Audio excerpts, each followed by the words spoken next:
Oi, boa noite a todos.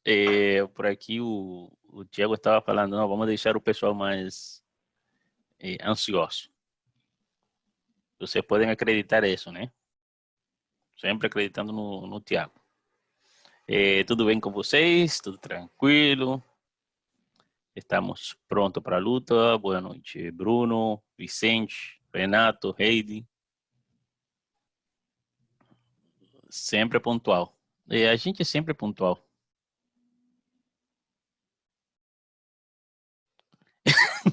É verdade. Boa noite, Walter, Marcelo. Que bom que esteja tudo bem, graças a Deus. Estamos na luta diária, que isso é bom. Gente, hoje eu quero trazer para vocês um tema que é importante, chamado como uma das estratégias que o enxadrista deve conhecer. É, Muitas vezes, e estou falando do meu caso particular, eu quando perco uma partida, eu perco porque eu esqueço. Eu sempre falo isso, de que os peões podem se mexer. Mas ainda com o peão H. O peão H ninguém acredita que um peão H fale alguma coisa. Peão H, o peão H, na verdade, peão de torre, né? Mas hoje eu vou mostrar para vocês alguma partida onde esse peão é importante. E a gente tem que tomar em consideração, não só quando esse peão você pode avançar ele para tirar o cavalo de G3, o cavalo de B3, o B6, aí G6. Mas também ele funciona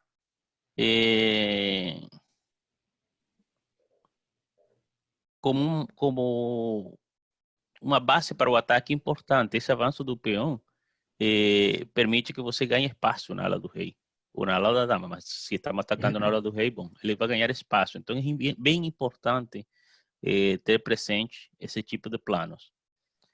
Normalmente, quando você consegue avançar esse peão até até quinta ou sexta fileira, você consegue uma vantagem em espaço bem importante.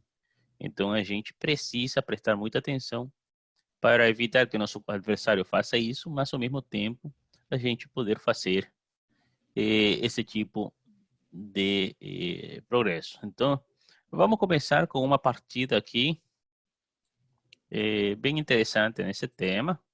Eu gostei desta partida não só pelo fato de aparecer esse tema, senão porque eu acho que muito de nós temos problemas às vezes com jogar esta posição. Então é uma boa ideia para jogar nesse tipo de posições. Uma partida de Levenfish e Volko Lyubov. Cavalo F3, cavalo F6, assim começou a partida, C4 e E6. Bom, muitos de nós jogamos com E6 nessa posição.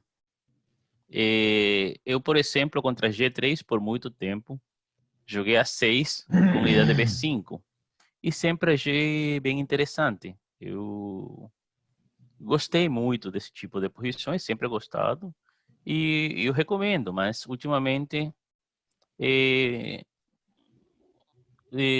passo às vezes a jogar uma catalã, dependendo do adversário, até uma Índia da Dama, que é sempre sólida. Então, tudo é válido nesse tipo de posições. Aqui, por exemplo, ele jogou com G3 e D5, mas jogaram com B3. E este B3 era muito jogado na antiguidade. No xadrez, na época, até a época dos anos 60, por aí, este tipo de variante era muito jogado.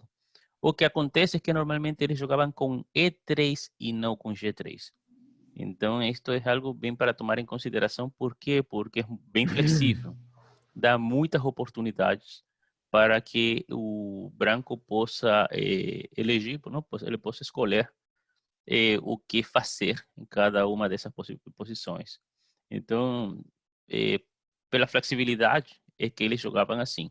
Logicamente, depois que o preto descobriu que podia jogar com C5 e D4, aí mudou um pouco o xadrez, o D4 e C5. Mas até essa época, perdão, sempre foi jogada, aquelas datas sempre se jogava do mesmo jeito, B3 e C4. Bom, jogaram bispo E7, bispo B2, roque e bispo G2. E tudo isto é natural. E agora, A5. E este é o tipo de lance que eu queria falar. É um lance importante. Ele define bastante a posição, porque você vê que agora não pode jogar C5, porque se você jogasse C5, a casa B5 vai ficar extremadamente fraca. Mas existe a possibilidade de jogar A4. Lembrando sempre que você ataca a estrutura de peões pelo peão que está no vértice, nesse caso, né? Sim, sim, claro, D5 e C4, D4 e C5, C5 e D4 se joga muitas vezes, existem muitas partidas assim. É exatamente essa uma das ideias. Ou seja, nesse tipo de posições, jogar sim A5, mas com C5 e D4 também é possível. Bom, voltando ao que eu estava falando, quando estão os peões, por exemplo, que nem assim, você sempre vai atacar sobre esse tipo de posições, ou seja, sobre o peão mais avançado. Assim como se o peão estivesse em G2 em H3, você ataca com G5 e G4. Hoje estamos falando sobre esse precisamente o avanço dos peões A, que tomando em consideração que muitas vezes a gente não presta atenção a esse tipo de avanços, eles existem, são importantes e ajudam a ganhar espaço nas duas salas, realmente. Então jogaram roque e A4. E vemos que é chato, porque o peão chegou ali, o branco tem que tomar uma decisão. É mais, muitas vezes o branco joga cavalo A3 para evitar o avanço do peão, mas é feio, né? Porque esse cavalo em A3 não está bem desenvolvido ali. Então, essa é uma coisa bem importante que temos que ver. D3. O preto vai continuar com a ideia de desenvolvimento das peças. Jogou C6, que é um lance importante. Assim como vimos há muito tempo, este bispo aqui é um bispo que é forte. Então, a gente vai construir uma muralha, praticamente, para que esse bispo não possa jogar, não? Para que ele perca eficácia, eficiência. Bom, jogar um cavalo D2. E aqui a posição é bem interessante. Podemos ver, podemos intuir que já a abertura foi um sucesso para o preto. O preto conseguiu ganhar espaço na ala dama, o branco ainda não conseguiu ganhar espaço na ala do rei, aproveitar a falta de desenvolvimento, explorar a falta de desenvolvimento na ala da dama, do preto. Então, que lance, que ideia seria interessante neste momento? A3. E por que A3 seria um lance interessante? Claro, A3 evita A3. Mas ao mesmo tempo a gente está ganhando espaço. Está ganhando muito espaço. O que acontece é que esse A3 não pode ir sozinho. Quando você joga A3, tem que acompanhar ele com B5 para ganhar mais espaço ainda. Então, é importante. Perfeito, ele atrapalha a coordenação das peças. E podemos ver que a vantagem em espaço na dama é uma vantagem em espaço importante. Não dá para desmerecer essa vantagem de espaço bem rápido, na verdade. Então, esse seria um plano bem interessante, sempre jogando com B5 e A3. Mas antes disso, o que acontece? Se a gente jogasse diretamente A3, pode existir bispo C3 e B4, né? B5 ou B4. E o peão de A3 ficaria extremamente fraco. Então, se você joga cavalo A6 primeiro, Agora você pode jogar A3 e já seu adversário não tem B4. Agora temos que contar com a possibilidade de ele jogar C5, né? Se a gente jogasse B5 agora, com certeza o branco ia jogar C5, ia fechar a ala dama e isto ia favorecer logicamente o jogo dele. Então temos que aproveitar. E isto é importante, o momento justo para jogar. Então, A3. E por que A3 neste momento? Simples. Agora, o branco tem duas alternativas. Bispo C3 e Bispo C1. Bispo C1 é o lance que eu acho que a maioria perdão, que praticamente ninguém faria, não? O Bispo C1 é feio. Ter que retroceder é feio. Além de que, logicamente, você vai olhar para um bispo B4, a posição branca não está bem coordenada. Agora, bispo C3, que seria o mais normal, justamente o preto consegue fazer o que ele queria e ainda com ganho de tempo. Então é por isso que ele joga A3. Agora, depois de B5, peão por peão, eu falei de ganho de tempo porque ele não pode jogar C5 por B4 e ganha o bispo, né? Então, peão por peão e peão por peão. Logicamente, ameaçamos B4, para isso é importante o cavalo em A6. E se tomamos essa posição, vemos que, bom, os dois aí estão seguros, ou seja, a ideia não tem nada a ver com o ataque na ala do rei. O material está igualado. A estrutura de peões, embora nosso peão em A3 seja fraco, mas também não é um problema sério. Mas é interessante que a gente tem que se concentrar aqui na atividade das peças.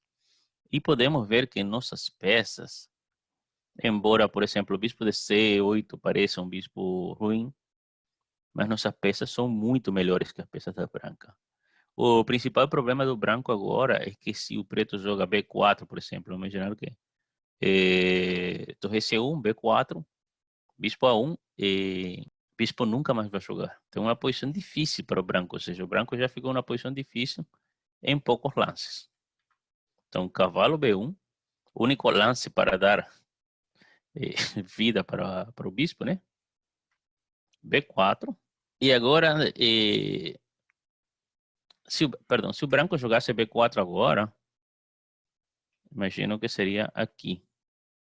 B4, cavalo por B4 e depois simplesmente torre A4, né? Eu acredito que o preto consegue manter o peão de vantagem. B4. E vamos a ver algo interessante. Qual seria o bispo ruim do preto? Qual seria o bispo mau do preto nessa posição? Bispo de casas brancas, porque o peão é mais avançado no centro, está em casas brancas. Qual é o bispo bom das brancas? Qual seria o bispo bom das brancas? O bispo de G2. E qual dos dois é melhor? O bispo ruim das pretas ou o bispo bom das brancas? Interessante que nessa posição, embora nosso bispo esteja em C8, teoricamente seja o bispo ruim, esse bispo é muito melhor que o bispo de G2. Se tomamos a posição como um todo, podemos ver que as peças brancas são horríveis. Essa posição é realmente triste. O cavalo de B1 não ajuda em nada, o bispo em D2 só atrapalha a saída do cavalo, mas o cavalo ele atrapalha a saída da torre. Ao mesmo tempo, o bispo precisa estar em D2, porque quando o cavalo das pretas entra na casa B5, está indo para C3. Então, a posição é bem difícil. Exatamente, nesta posição, os dois bispos das pretas são muito melhores. Na verdade, nesta posição, todas as peças pretas são melhores que as peças brancas. Engraçado que até o cavalo de A6, que normalmente seria uma peça ruim, uma peça fraca, uma peça que não faria muito sentido nesta posição, ainda esse cavalo é melhor que o cavalo de F3. Então é uma coisa bem curiosa essa posição. Eu queria que vocês se detivessem para ver precisamente por isso. Bom, bispo D7 e cavalo E5. Essa é a única peça ativa, então tem lógica fazer esse lance. Bispo B5. E, logicamente, o branco precisa de desenvolver o cavalo de B1.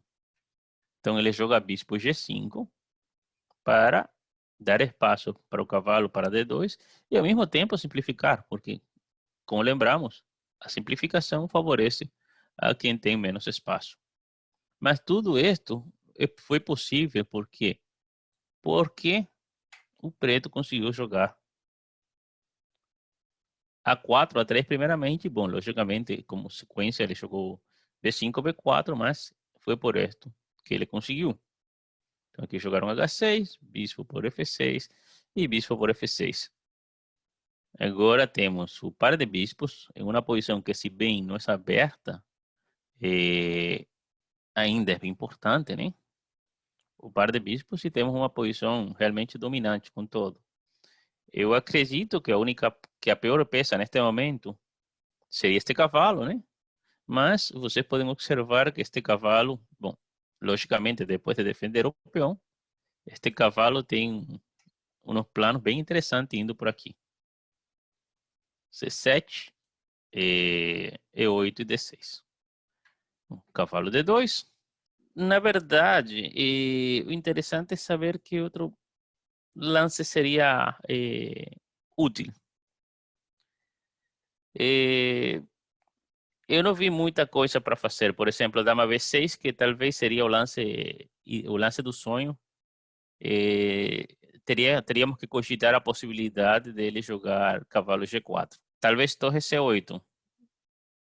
Poderia ser um lance útil, sim. Mas H6 aqui, obrigando a capturar, você mantém a vantagem. Então, o preto simplesmente não tem pressa. Ele tem muita vantagem e vai continuar ganhando. Exatamente. É importante que o que vale são as peças que ficam no tabuleiro. Por outro lado, vocês estão certos, mas pode ser que a ideia do preto fosse colocar o bispo em F6, né? E também pode existir a ideia de que ele queria garantir que o bispo não pudesse voltar, né? Ou seja, talvez o sonho do branco seria jogar cavalo D2, cavalo F3 e poder voltar com o bispo. Então, talvez essa foi a ideia do preto, simplesmente assegurar o par de bispos. Mas tem muitas ideias. Igualmente, ele jogou coisas lógicas, coisas simples. Podemos ver que o preto fez lances bem tranquilos e suficientemente fortes como para matar na posição. Aqui jogaram um cavalo F3 e lógica, a ideia agora é bem lógica, né? É possível que cumpriu função. Logicamente, agora vamos a ocupar, logicamente, a coluna C. Neste caso, por exemplo, eu particularmente preferiria ir com a torre de F. Primeiramente, pelo fato de que posso esquecer o cavalo D7 e por outro lado, eu acho que o preto não vai atacar na ala do rei. Então não faz sentido que jogaram dama D2 e torre C3 para melhorar as peças. Qual é a pior das minhas peças? A torre de F8. Então vamos melhorar a torre. Jogaram cavalo G4, bispo E7 e cavalo E5. O branco faz o que pode. A posição não é fácil, mas ele está tentando sim complicar um pouco a posição. Podemos ver que ainda temos um pequeno problema. Nosso cavalo em A6 não está muito bem colocado. Mas mesmo assim a posição continua sendo bem superior para nós. Então, torre C8, logicamente, temos que ficar com a coluna e torre 1. Uma coisa que temos que ver, por exemplo, é que além de todos os problemas da posição do branco, poderia parecer que dama F4 até que seria um lance perigoso, mas na verdade esse lance permite simplesmente jogar bispo C8 sem pressa, né? E depois a gente pode se focar em jogar F6 ou bispo G5, dependendo da possibilidade. Torre 1. É simples, mestre. Cavalo por H6, ele tem dama e cavalo para atacar, certo? Se eu jogasse, por exemplo, bispo E8, já não tem mais peça para atacar. Eu posso levar muita mais peça para defender que as peças que o branco vai ter para atacar. O branco só tem 2 peças para atacar. Cavalo por H6, eu capturo, por exemplo, bispo E8, automaticamente eu tenho 2 peças para defender. No seguinte lance, eu posso jogar dama D8. E cheguei com 3 peças para defender, e o problema do branco é o seguinte: quantas peças ele vai poder levar para o ataque? O branco não tem como levar peças para o ataque. Então fica muito fácil levar peças para defender para o preto. Bom, torre 1, ele quis defender o peão de E2 e bispo G5. Qual é a ideia de bispo G5? Simples. A ideia é evitar que a dama, qualquer coisa que evite que a dama vá para F4. Exatamente. Ele falou, esquece que tua dama não vai atacar. Agora eu vou continuar pressionando na dama, porque tua dama não vai poder fazer nada. F4 e bispo E7. Pronto, a dama ficou presa em D2. Cavalo E3, logicamente, uma das ideias seria sacrificar em D5. E, bom, podemos ver que tem que sacrificar em D5 porque F5 não funciona porque sempre tem bispo G5. Cavalo B8. Por B8 e não por C7, eu gostaria particularmente levar o cavalo por C7, mas por C7 permite torre C1. E pelo menos ele troca uma peça. E eu acho que também permite, além de torre C1, cavalo D1. Então, infelizmente, ele teve que botar o cavalo por B8. Torre D1 e cavalo C6. Logicamente, agora não tem cavalo D1. Podemos ver que a ameaça do preto é cavalo por E5, seguido de bispo G5, que ganha. Ele jogou cavalo por C6 e torre por C6. A única ideia que as brancas tinham nesta posição, que era jogar com F5, não existe nunca. Capturar em D5 vai perder do mesmo jeito. Os dois bispos são muito fortes nessa posição. Olha, o problema é que para sacrificar, a única forma de sacrificar seria jogando bispo por D5 primeiro. Só que bispo por D5 primeiro, temos que cogitar várias coisas. A primeira seria simplesmente a possibilidade dele jogar torre por E3. Por exemplo, se torre por E3 parece um lance bem interessante, isso seria um peão. Mas eu acredito que esse não seria o único lance. Eu não sei porque sinto que deve ter mais coisas além de só torre por E3. Eu, na verdade, não aprofundei no xadrez atual. Provavelmente ele teria feito esse lance. Mas igualmente eu acredito que esteja perdido e bastante simples, né? Por exemplo, se captura, temos que ver onde vai a dama, qual seria a melhor casa da dama, provavelmente aqui. Captura. Temos que jogar dama E3 e aqui esto, por exemplo. E agora parece que C2, cavalo. Eu particularmente não vejo muitas possibilidades para defender.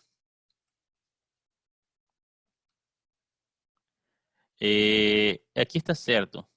Ele trocou a peça, a peça ativa, não, a única peça que o branco tem na posição.